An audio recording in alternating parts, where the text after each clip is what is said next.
안녕하십니까. 이번 시간은 기어 노이즈, 기어 파인 노이즈와 레틀 노이즈에 대해서 알아보도록 하겠습니다.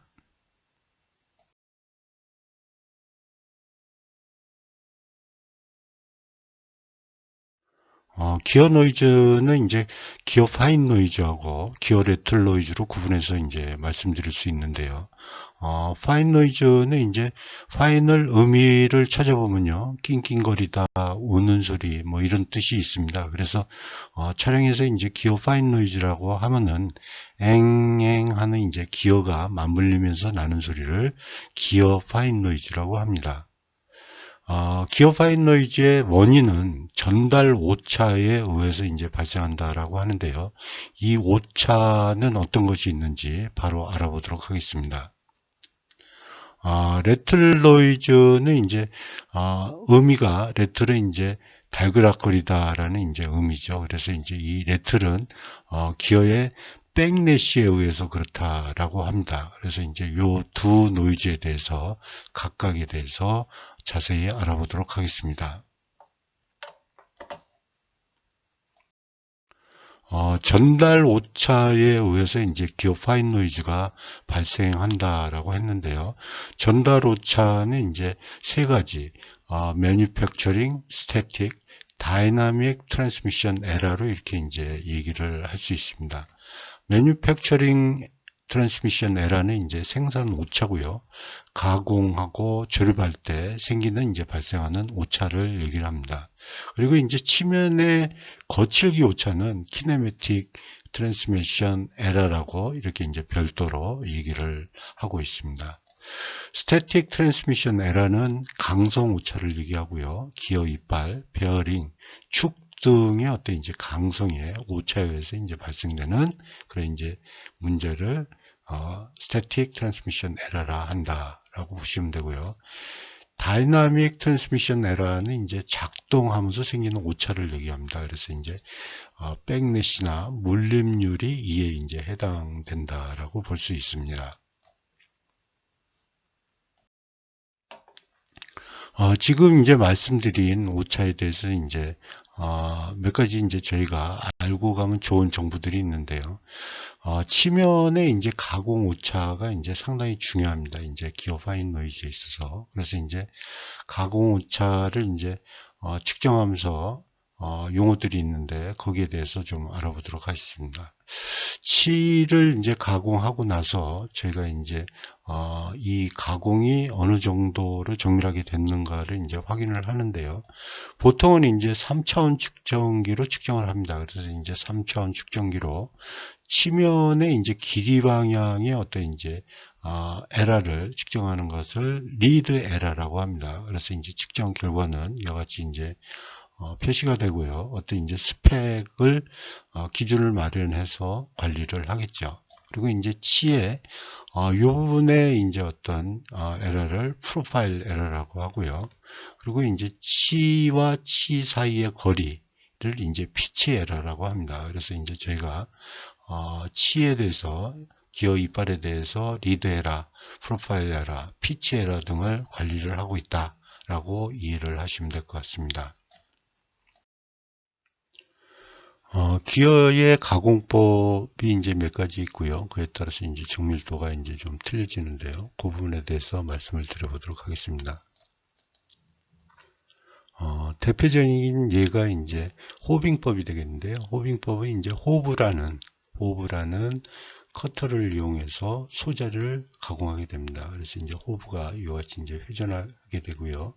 그리고 이제 이 소재도 천천히 이제 회전하면서 특히 이제 이 소재 외면에 어떤 이제 기어를 만들 때 이제 이 호빙법을 사용합니다. 그래서 이제 대량 생산을 할 수 있는 거죠. 그리고 이제 또 하나의 이제 방법은 쉐이핑법이 있는데요. 쉐이핑법은 이제 호빙법과 이제 유사한데, 이 호빙법으로 가공 못하는 그런 이제 부품을, 부품의 부품의 이제 기어를 만들 때 사용합니다. 그래서 이제 이와 같이 어떤 이제 실린더 내면에 어떤 이제 이빨을 만들고 싶을 때 이 위에 그림에 이제 호브는 이제 적용할 수 없기 때문에 이 같은 이제 호브를 만들어서 호브가 이제 상하로 움직이면서 회전하면서 기아 이빨을 만들 수 있는 이런 법을 이제 쉐이핑법이라고 합니다. 그래서 이제 그 정밀도는 호빙법이나 쉐이핑법은 유사할 것 같고요. 이보다 이제 한 단계 높은 방법이 이제 쉐이빙법입니다. 쉐이빙법은 이제 면도하다라는 이제 의미를 갖고 있지 않습니까? 그래서 이제 이와 같은 커터, 기어 모양의 커터가 있고요. 그 다음에 이제 가공 기어가 있습니다. 그래서 이제 이 가공 기어와 같이 맞물리면서 이게 이제 기어 이빨을 다듬기 때문에 이제 상당히 가공 정도가 높은 그런 이제 수준의 기어를 만들 수 있다라고 합니다. 그래서 이제 이 방법이 쉐이빙법이고요. 마지막으로 이제 가장 높은 이제 정도를 나타내는 게 그라인딩법입니다. 그래서 이제 그라인더라는 이제 어떤 숫돌이죠. 소위 말하는 이제 숫돌을 사용해서 기어 이빨을 갈아내는 겁니다. 그래서 이제 아주 그 정밀도가 높다, 가공 정도 수준이 높다라고 이제 말씀을 드릴 수가 있죠. 그래서 이제 그 가공 정도는 이와 같은 이제 부등호로 이제 표현을 할 수가 있습니다. 그래서 여러분들이 이제 그라인딩 가공을 했느냐, 쉐이빙 가공을 했느냐, 뭐 호빙 가공을 했느냐 이런 이제 용어를 듣게 되는데요. 이런 부분을 이제 알고 계시면은 여러분들이 이제 기어 엔지니어들과 얘기하는데 어떤 이제 도움이 많이 되실 수 있을 것 같습니다. 다음은 이제 기어 투스 컨택트 패턴을 이제 체크하는데요. 이거는 이제 스태틱 다이나믹 트랜스미션 에러를 이제 줄이기 위해서 이런 이제 체크를 하게 됩니다. 그래서 이제 맞물리는 기어에 이제 페인트 칠을 하고요. 이제 서로 맞물려서 회전시키고 이제 컨택트하는 면적을 이제 확인하는 거죠. 그래서 이제 이러한 면적을 확인해서 어떤 위치가 이제 좋게 나오더라 하면서 이제 어떤 원리 시험을 통해서 개선 업무를 하고 있습니다. 그래서 이제 이러한 에러를 이제 줄임으로써 기어 파인 노이즈가 개선될 수 있다라고 보시면 되겠습니다. 차량에서 이제 기어 파인 노이즈가 자주 발생하는 이제 부품이 디퍼런셜 기어 파인 노이즈입니다. 그래서 이제 이 기어 파인 노이즈에 대해서 어떻게 이제 주파수를 저희가 이제 계산하는지 알아보도록 하겠습니다. 디퍼런셜 기어는 이제 그 안에 이제 부품이 대표적인 부품이 이 피니언 기어하고 링 기어입니다. 그래서 이제 이 기어들이 맞물리면서 기어 메싱 기어 파인 노이즈를 자주 발생하는데요. 이때 이제 발생되는 주파수를 어떻게 계산하는지 확인하는 문제가 되겠습니다. 문제는 이제 간단하고요. NG 이 피니언 샤프트에 이 샤프트에 이제 회전수에 이제 기어 이빨수가 9개니까요. 그 9개 오다 성분을 곱해주게 되면은 355Hz가 나오게 됩니다. 그래서 이제 어떤 이제 주파수 분석을 해서 이 헤르츠가 나오면은 요 기어에 문제가 있구나, 기어 파인 노이즈가 심하게 발생하는구나를 알 수 있습니다. 저희가 이제 3D 플러스로요, 가속을 하면서, 엔진 가속을 하면서 이제 이 기어 파인 노이즈를 평가하게 되면요, 이와 같이 이제 보통 그려집니다. 어떤 이제 오다 성분으로 이렇게 나오고요. 그래서 이제 오다 성분의 어떤 이제 순음성으로 이렇게 피크치가 나와서 이제 앵앵 하는 소리가 이제 좀 커진 부분의 RPM도 있고요. 좀 줄어드는 부분도 있고요. 이렇게 나타나게 됩니다. 그래서 이제 본 문제에서는 이제 요 3000 RPM에서 요 성분 355Hz가 이제 문제가 되는 그런 이제 성분이죠. 다음에 이제 트랜스미션에서도 이제 기어 파인 문제가 나오는데, 이 기어 파인 문제가 나왔을 때 어느 기어가 문제가 되는지 그 성분을 찾아내는 그런 이제 문제가 되겠습니다. 예전에 제가 한번 소개시켜 드린 문제인데요. 다시 한번 점검을 해보도록 하겠습니다. 요 인풋 샤프트가 3600rpm으로 돌고 있을 때, 이 기어의 조합이 있었고요. 여기서 이제 주파수 분석을 해봤더니, 이제 이와 같은 스펙트럼이 나타났다라는 얘기입니다. 이 스펙트럼을 가지고 어느 기어의 기어 파인 노이즈가 심한지 알아보는 문제가 되겠습니다. 이 문제는 이제 인풋 샤프트서부터 이제 시작을 해야 되겠죠. 그래서 이제 인풋 샤프트 프리퀀시를 확인해야 되는데 3600 RPM으로 도니까요. 60Hz가 되고요. 스펙트럼 상으로는 이제 요 성분이 이제 문제가 될 것 같습니다. 레벨은 그리 높지 않고요. 그래도 이제 어떤 성분이 올라오는 것을 알 수 있습니다. 다음에 이제 인풋 샤프트에 이제 33개의 이빨을 가진 기어의 이제 기어 파인 노이즈를 체크를 해봐야 되겠죠. 그래서 이제 기어가 맞물리는 이제 소리를 메쉬 노이즈라고도 하고요. 이제 발생하는 주파수를 메쉬 프리퀀시라고 합니다. 그래서 이제 이거는 그 인풋 샤프트의 이제 회전 주파수 곱하기 이제 오도수가 되겠죠. 그래서 이래전에 33개 이빨이 있으니까 33.5도가 됩니다. 그래서 이제 요 성분을 곱해주게 되면은 1980Hz가 됩니다. 그래서 이제 스펙트럼 상에서 요 주파수가 지금 가장 큰 레벨을 가지고 있고요. 요거에 이제 하모닉 성분으로 2차로 이렇게 이제 4000Hz 근처에서도 레벨이 나타나는 것을 알 수 있습니다. 다음은 이제 센터 샤프트의 이제 어떤 회전수를 확인해야 되는데요. 감속 비에 의해서 이제 22.2Hz를 가지고 있다라는 것을 알 수 있고요. 센터 샤프트에 이제 29개의 이빨을 가진 요 기어의 기어 메쉬 프리퀀시는 9차 5도가 되니까 곱하게 되면은 645Hz가 나오게 됩니다. 본 스펙트럼에서 이제 요 성분이 되고요. 레벨은 이제 두 번째로 놓고요. 요 성분도 마찬가지로 하모닉 2차 성분이 나타남을 알 수 있습니다. 그리고 이제 마지막 아웃풋 샤프트의 프리퀀시를 확인해 보면요. 이와 같이 이제 376 RPM이 돼서 6.3Hz가 나옴을 알 수 있습니다. 이렇게 이제 기어의 이제 어떤 샤프트의 이제 회전수를 알고요. 그 이빨수를 곱해서 어떤 이제 기어 파인 노이즈의 메쉬 프리퀀시를 확인할 수 있다라는 것을 아셨으면 합니다. 다음에 이제 백래쉬에 의해서 레틀 노이즈가 이제 발생한다라고 이제 말씀을 드렸는데요. 그 부분에 대해서 확인을 해보도록 하겠습니다. 백래쉬가 이제 너무 적어도 문제가 되고요. 너무 커도 이제 문제가 됩니다. 그래서 이제 어떠한 적정한 백래쉬를 유지해야 되는데요. 너무 작게 되면은 동력 전달이 원활치 않다라고 하고요. 마모가 이제 잘 이루어진다라고 합니다. 너무 또 크게 되면은 이제 과도한 레틀 노이즈가 이제 발생하고요. 파손이 일어난다라고 이해하시면 되겠습니다.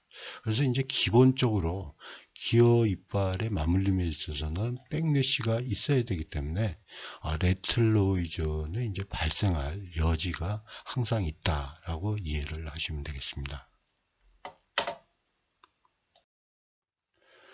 차량에서의 이제 레틀 노이즈의 대표적인 노이즈는 이제 크러치 레틀이라고 얘기 드릴 수 있습니다. 그래서 이제 크러치에서 어떤 이제 레틀 노이즈가 발생하는 건 아니고요. 이 부품에 의해서 어떤 이제 크러치 레틀 노이즈가 발생을 할 수도 있고 안 할 수도 있고 이런 이제 대책을 세울 수 있기 때문에 제가 이제 크러치 레틀이라고 하는 것 같습니다.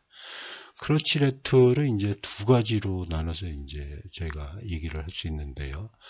차량의 이제 아이들 크러치 레틀, 차량이 이제 아이들 RPM 상태, 정차 상태에서 이제 뉴트럴 기어에서 아이들 상태에서의 상태의 이제 레틀을 아이들 크러치 레틀이라고 하고요. 주행 중에 이제 어떤 레틀을 주행 크러치 레틀이라고 합니다. 이 둘 다 이제 어떤 이제 T 트랜스미션 기어의 이빨의 이제 어떤 백래쉬에서 발생되는 그런 이제 레틀 노이즈다라고 이해를 하시면 되겠습니다.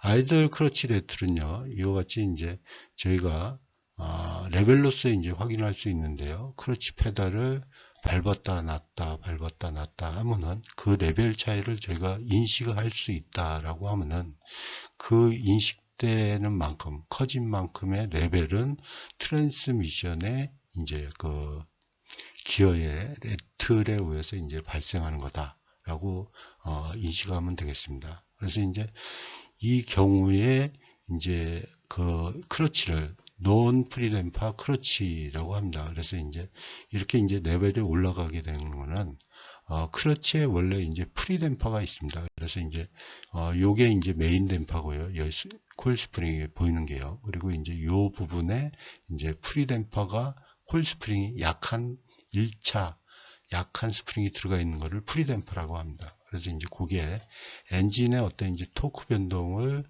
에너지를 흡수하는 그런 이제 흡수해서 트랜스미션의 레틀 노이즈를 적응하게 되는데 그게 없는 경우에는 이와 같이 이제 레벨이 올라가게 되고요. 만약에 이제 있게 되면은 그 이제 1차 프리댐퍼가 있게 되면은 이와 같이 이제 크러치를 밟았다 놨다 하더라도 그 레벨 차이를 못 느끼는 거죠. 그래서 이제 아이들 크러치 레틀이라고 하면은 논 프리댐파 크러치에서 요 레벨을 이제 아이들 크러치 레틀 노이즈다라고 이제 얘기할 수 있습니다. 주행 크러치 레틀은 이제 이와 같은 경우를 한번 생각해 보시죠. 여러분들이 이제 엔진 RPM은 좀 낮게 가져가고요. 기어 단수 지금 이제 크러치가 있기 때문에 이제 매뉴얼 TM을 얘기하는 겁니다. 그래서 이제 엔진 RPM은 낮은 경우고 그 다음에 이제 기어 단수는 좀 높은 경우에 이와 같이 이제 레벨 가속을 하다 보면은 그 상태에서 가속을 하다 보면 이같이 이제 레벨이 정상적으로 가다가 갑자기 드르륵 그르륵 하는 이제 그르륵 하는 소리가 이제 한번 났다가 이제 다시 조용해지면서 이제 원상적인 그런 이제 소음 레벨을 유지하는 것을 여러분들이 경험해 보신 적이 있습니다. 이게 이제 주행 크러치 레틀이라고 하는데요. 이거는 이제 엔진의 가진 효과, 이제 이 크러치가 갖고 있는 크러치와 접속돼서 구동되는 시스템의 어떤 이제 비틀린 진동의 공진에 의해서 발생한다라고 합니다. 그래서 이제 이 경우에는 이 메인 댐퍼의 이제 스프링을 약하게 해서 그 공진 주파수를 이렇게 이제 하향을 하게 되죠. 그래서 이제 저희가 보통은 일상적으로 사용할 수 있는 RPM 대역보다 훨씬 낮게 설정을 해서 이제 우리가 이제 사용할 수 있는 영역에서는 주행 크러치 레틀이 발생 안 하게 하는 대책을 차량 개발 단체에서 많이 수행하고 있습니다. 그래서 이제 여러분들이 실제로는 이제 이러한 경우를 못 접해 봤더라도 이와 같은 경우에 이 메인 크러치의 이 스프링을 스프링 값을 낮춰서 이 이제 발생할 수 있는 주파수 대역을 내려서 주행 크러치 레틀을 막는다. 이 경우도 이제 이 크러치 레틀이 생기는 거는 이제 그 TM의 기어들의 이제 백래시에 의해서 이제 발생하는 거죠. 그렇게 해서 이제 대책을 세운다라고 이해를 하시면 되겠습니다. 오늘은 기어 파인 노이즈와 기어 레틀 노이즈에 대해서 여러분들과 알아봤습니다. 감사합니다.